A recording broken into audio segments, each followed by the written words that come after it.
Assalamualaikum warahmatullahi wabarakatuh. Selamat datang di channel Travel Lisi, mempersembahkan kisah teladan 25 nabi, kisah penuh hikmah yang akan membawa kita lebih dekat mengenal para utusan Allah.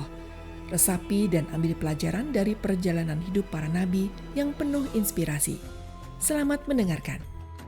Adam, manusia pertama di bumi. Beribu-ribu tahun sebelum manusia diciptakan Allah, alam semesta dan semua isinya telah ada. Di atas bumi yang terbentang luas, berdiri gunung-gunung tinggi menjadi tiang bumi. Lautan yang membentang, sungai-sungai yang panjang, hutan belantara, dan danau-danau menjadi sumber kehidupan tanaman dan hewan-hewan. Di bumi terdapat banyak hutan dan padang ilalang, di mana tanaman tumbuh subur. Pohon buah-buahan, bunga-bungaan, dan tanaman penghasil bahan makanan seperti padi dan gandum. Selain tumbuh-tumbuhan, ada pula binatang. Allah telah menciptakannya dalam ribuan jenis. Ada yang hidup di air, misalnya ikan. Ada juga burung-burung yang terbang di udara. Dan yang hidup di darat banyak sekali ragamnya. Ada binatang yang bisa dimakan dagingnya, ada yang bisa dijadikan tunggangan, dan ada juga yang menghasilkan susu dan madu. Banyak binatang-binatang yang hidup di zaman itu sudah tidak ada lagi di abad ini. Sekarang kita hanya mengetahuinya dari sisa-sisa fosil yang ditemukan. Salah satunya adalah dinosaurus. Kita bisa melihat peninggalan-peninggalan itu di museum-museum besar dan terkenal. Sebelum manusia ada, Allah Subhanahu wa Ta'ala telah menciptakan malaikat. Jumlahnya jutaan dan bahkan miliaran. Walau tak terlihat oleh kita, tapi bumi, langit dan seisinya ini penuh malaikat. Bahkan Rasulullah pernah bersabda bahwa setiap tetes hujan yang turun selalu disertai malaikat. Allah menciptakan malaikat dari cahaya. Tugasnya adalah beribadah dan menjalankan semua perintah Allah. Mereka selalu berzikir dan mensucikan asma Allah. Malaikat-malaikat ini tidak makan, tidak tidur, dan selalu siap melaksanakan tugas-tugas yang diberikan Allah. Dari sekian banyak malaikat, yang kita ketahui namanya hanya sekitar 10 malaikat. Yang paling dikenal adalah malaikat Jibril, pemimpin para malaikat yang bertugas menyampaikan wahyu Allah kepada para nabi. Kita juga mengenal Israel, malaikat pencabut nyawa, Malik, penjaga neraka, Mikail, malaikat kesuburan alam, Munkar dan Nakir, malaikat penjaga kubur yang akan menanyai manusia di liang lahat. Ada lagi malaikat Raqib dan Atid yang menuliskan semua amal baik dan buruk seseorang. Ridwan, penjaga surga, Israfil, peniup sangkakala. Ada beberapa malaikat yang namanya sesuai dengan tugas-tugas yang diberikan Allah. Misalnya malaikat yang menurunkan hujan, yang menjaga pintu surga, yang menjaga iklim, dan sebagainya. Selain yang sudah disebutkan di atas, masih banyak sekali malaikat yang tidak kita ketahui nama dan tugasnya. Waktu hendak menciptakan manusia, Allah Subhanahu wa Ta'ala mengumpulkan semua malaikat. Allah berfirman, "Sesungguhnya aku hendak menjadikan Adam sebagai khalifah di muka bumi." Para malaikat heran mendengar pernyataan Allah itu. Bukankah sudah ada makhluk ciptaan seperti mereka? Jumlah mereka pun banyak, dan semuanya amat patuh menjalankan perintah Allah. Kemudian para malaikat bertanya kepada Allah, "Mengapa engkau hendak menjadikan khalifah di bumi? Mereka akan membuat kerusakan dan pertumpahan darah, sedangkan kami senantiasa bertasbih mensucikanmu. Aku lebih mengetahui apa-apa yang tidak kalian ketahui," firman Allah. Jawaban Allah ini membuat para malaikat sadar bahwa Allah lah Maha Pencipta segala sesuatu. Sesungguhnya para malaikat juga tidak tahu untuk apa mereka mula-mula diciptakan. Tak lama kemudian Allah Subhanahu wa Ta'ala menciptakan manusia pertama dari tanah liat kering. Setelah tubuhnya terbentuk, Allah meniupkan ruh, maka tubuh itu bisa bergerak, hidup dan berpikir. Manusia pertama ini bernama Adam, dan Allah menempatkannya di surga. Waktu para malaikat memperhatikan makhluk ciptaan Allah yang baru ini, turunlah perintah Allah kepada mereka. "Coba kalau kalian tahu, sebutkanlah nama benda-benda." Para malaikat bingung. Mereka merasa tidak pernah tahu dan tidak mendapat pelajaran tentang hal itu dari Allah. Kemudian Allah memberi perintah kepada Adam. "Wahai Adam, beritahukanlah kepada mereka nama benda-benda ini." Ternyata Adam bisa menyebutkan semua nama benda satu persatu. Para malaikat menjadi sadar, Inilah kelebihan yang diberikan Allah kepada Adam, si manusia pertama. Allah memberi karunia akal sehingga dapat menerima ilmu pengetahuan. Ilmu pengetahuan inilah yang kemudian diturunkan kepada para nabi. Saat itu pula lah Allah meminta semua malaikat bersujud di depan Adam. Karena beriman kepada Allah serta berilmu pengetahuan, Adam menjadi makhluk Allah yang termulia di antara ciptaan Allah lainnya. Para malaikat pun serentak tunduk memberi hormat kepada Adam. Tapi ada satu yang membangkang dan tak mau bersujud, sehingga disebut iblis. Sebenarnya, iblis termasuk golongan malaikat yang diciptakan Allah dari api. Melihat itu, Allah langsung menegur iblis. Kenapa engkau tidak mau menghormati Adam? Apakah engkau menyombongkan diri? Atau engkau merasa menjadi makhluk yang lebih mulia? Ternyata jawaban iblis sangat sombong. Aku lebih baik dari Adam karena engkau jadikan aku dari api, sedangkan engkau jadikan Adam dari tanah. Iblis lupa bahwa dirinya hanya makhluk ciptaan, sama seperti Adam dan para malaikat. Adam dan para malaikat mau mematuhi perintah Allah karena sadar bahwa Allah sang pencipta paling tahu akan keadaan yang diciptakannya. Sementara iblis merasa lebih tahu dari Allah dan menganggap perintah Allah sebagai hal yang aneh dan mengada-ngada. Allah menjadi murka karena sikap iblis yang kurang ajar. Iblis diusir dari surga dan tak boleh kembali lagi. Sesungguhnya kutukanku ini berlaku sepanjang zaman hingga hari kiamat. Demikian firman Allah. Iblis ketakutan mendengarnya. Tak terbayangkan olehnya bagaimana hidup di luar surga. Ia harus meninggalkan kehidupan surga yang serba enak dan menyenangkan. Lalu di akhir zaman nanti, ia pun akan dimasukkan ke neraka, tempat paling buruk dan paling mengerikan. Tempat ini disiapkan untuk siapa saja yang berani melawan perintah Allah. Ini semua gara-gara Adam, pikirnya. Hatinya kembali panas membara. Kebenciannya kepada Adam makin bertambah. Dan sebelum meninggalkan surga, iblis masih sempat berkata kepada Allah, "Ya Allah, Engkau keluarkan aku dari surga karena Adam.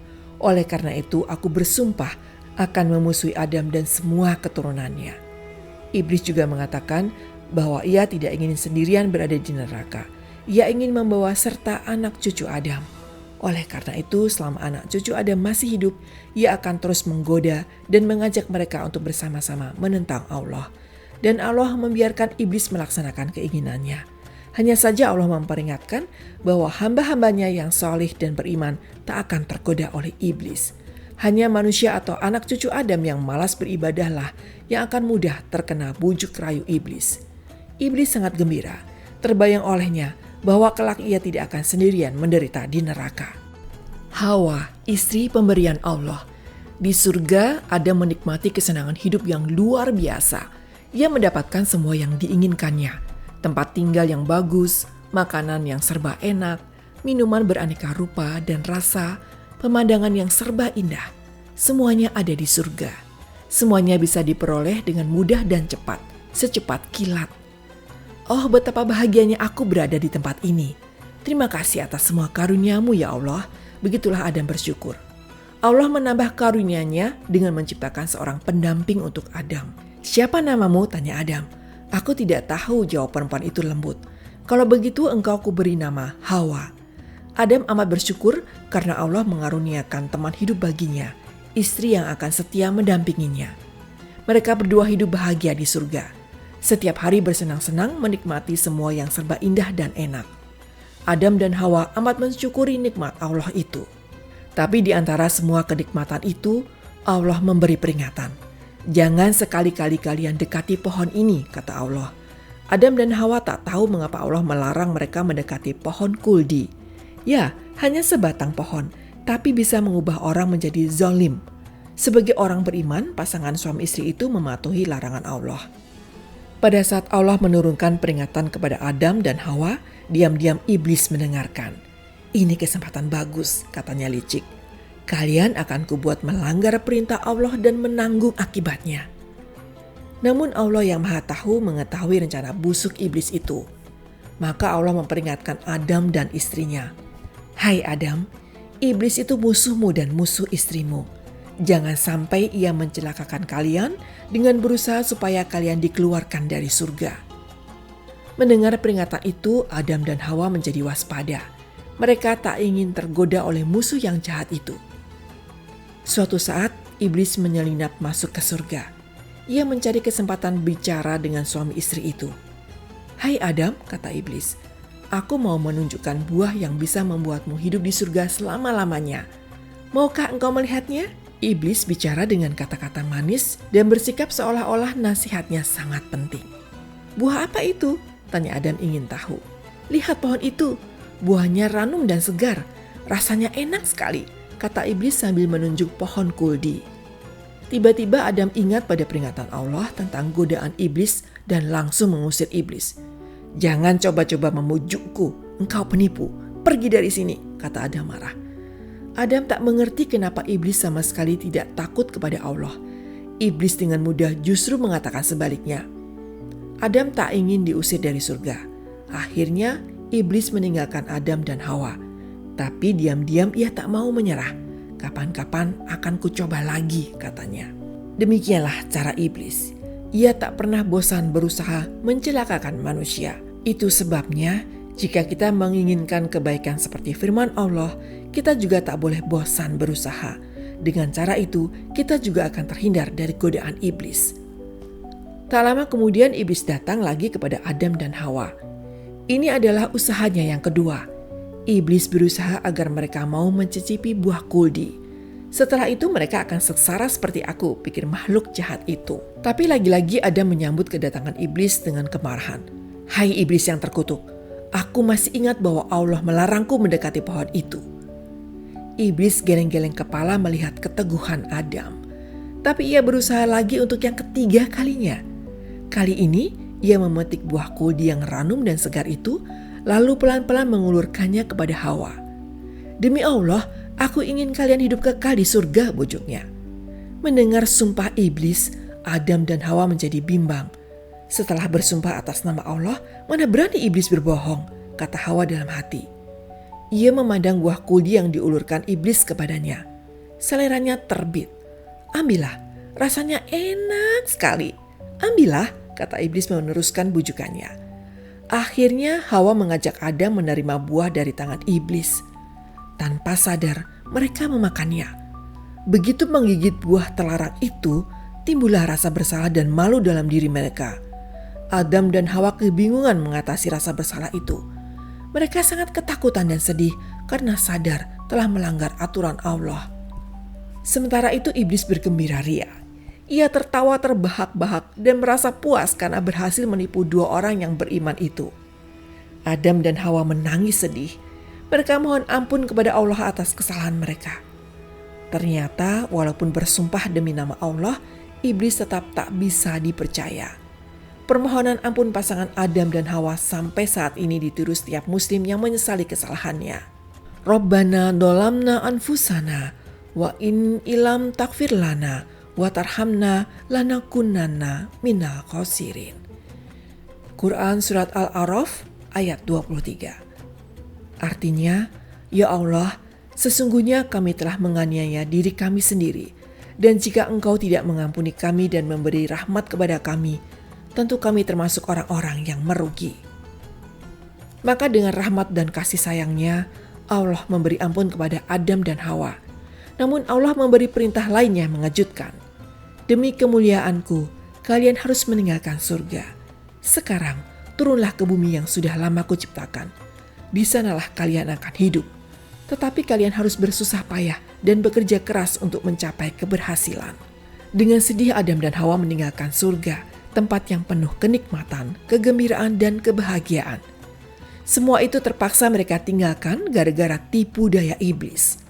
Adam dan Hawa sadar, keturunannya nanti akan terus menjadi incaran tipu daya iblis supaya tidak bisa tinggal di surga. Waktu Adam dan Hawa turun ke bumi, mereka berada di tempat yang sangat berjauhan.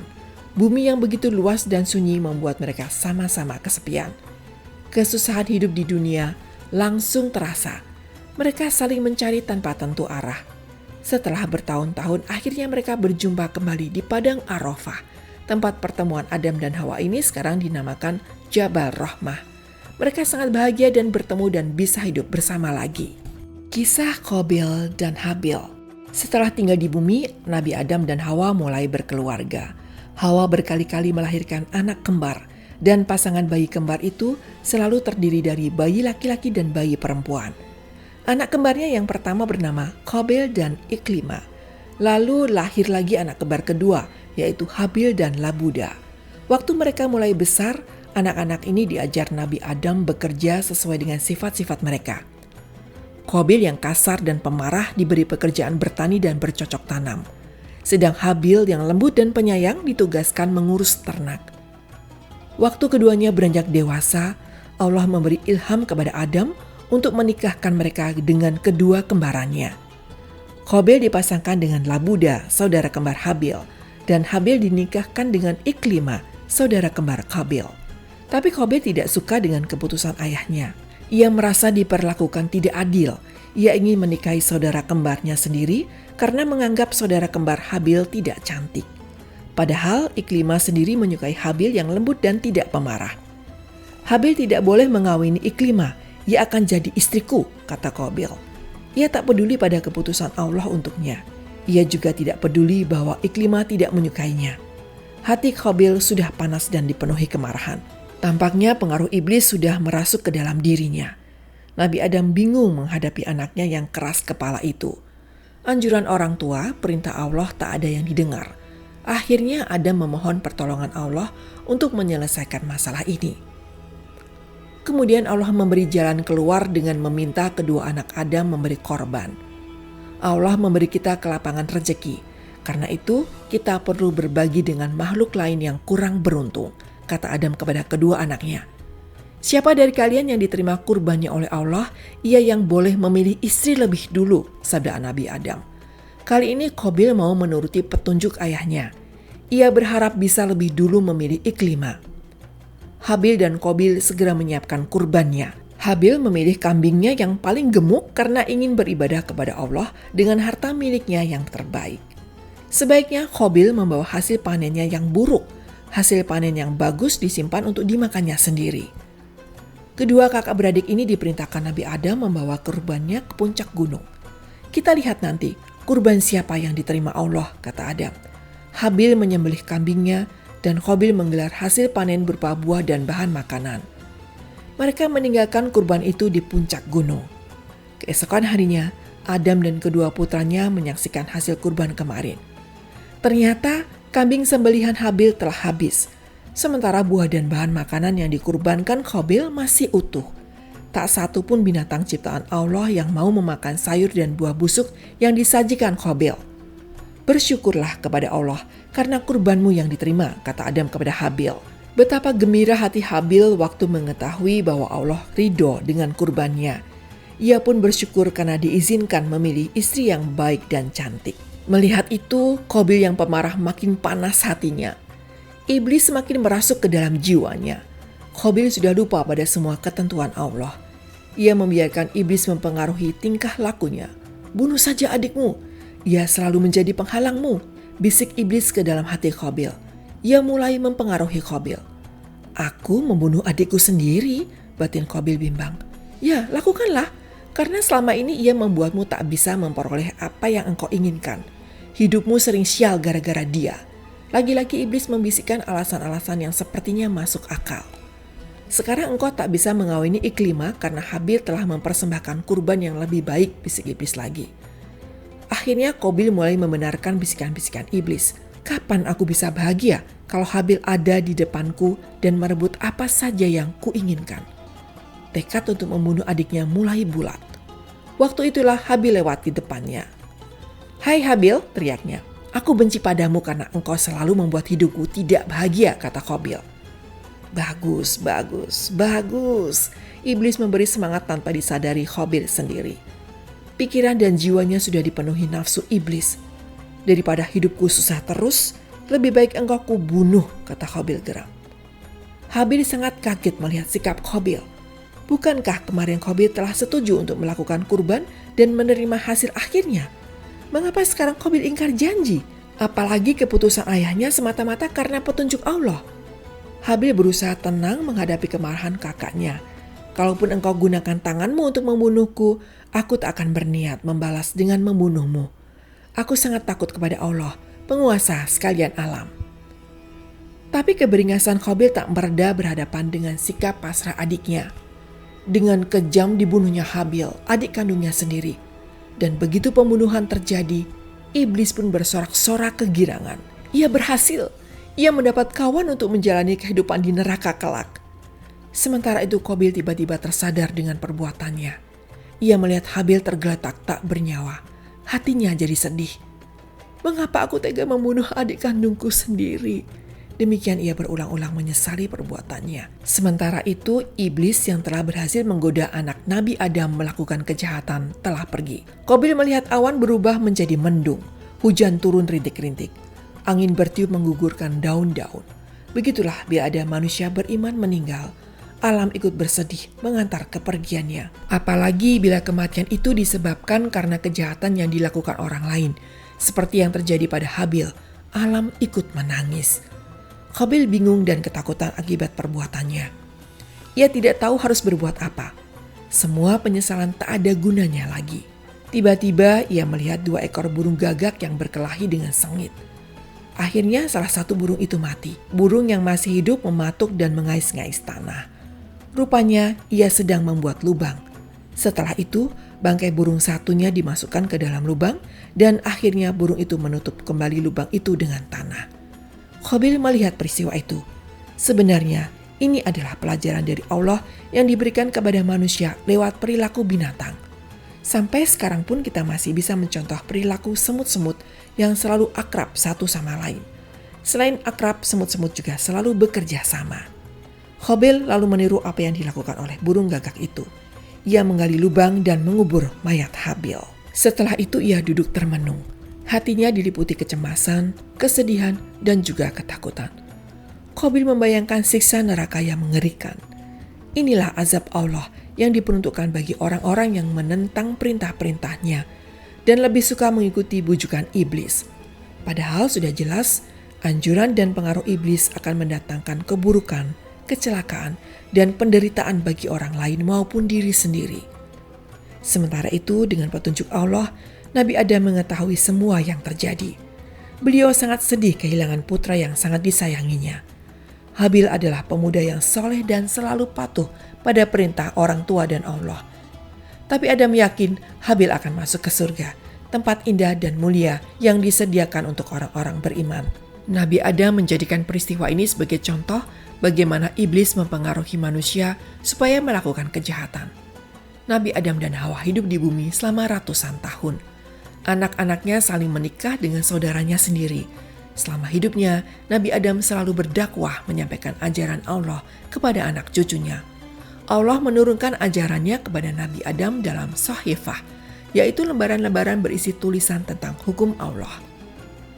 Salah seorang anak Nabi Adam yang membantu tugas dakwah beliau bernama Shits. Bersama Nabi Adam, Shits mengajarkan kepada sanak keluarganya bagaimana bekerja dengan baik, hidup dengan sehat, dan membina keluarga yang bahagia. Di kemudian hari, Shits kemudian diangkat menjadi utusan Allah. Sebenarnya Nabi dan Rasul utusan Allah jumlahnya jauh lebih banyak dari yang kita kenal. Nabi-nabi yang kita kenal adalah nabi-nabi yang mempunyai peran penting bagi umatnya. Nabi-nabi itulah yang namanya disebut di dalam Al-Quran. Jumlahnya 25 orang. Terima kasih telah mendengarkan kisah teladan 25 nabi. Semoga kisah ini memberi inspirasi dan memperkuat iman kita. Sampai jumpa di episode berikutnya. Tetap semangat belajar dan meneladani akhlak para nabi. Wassalamualaikum warahmatullahi wabarakatuh.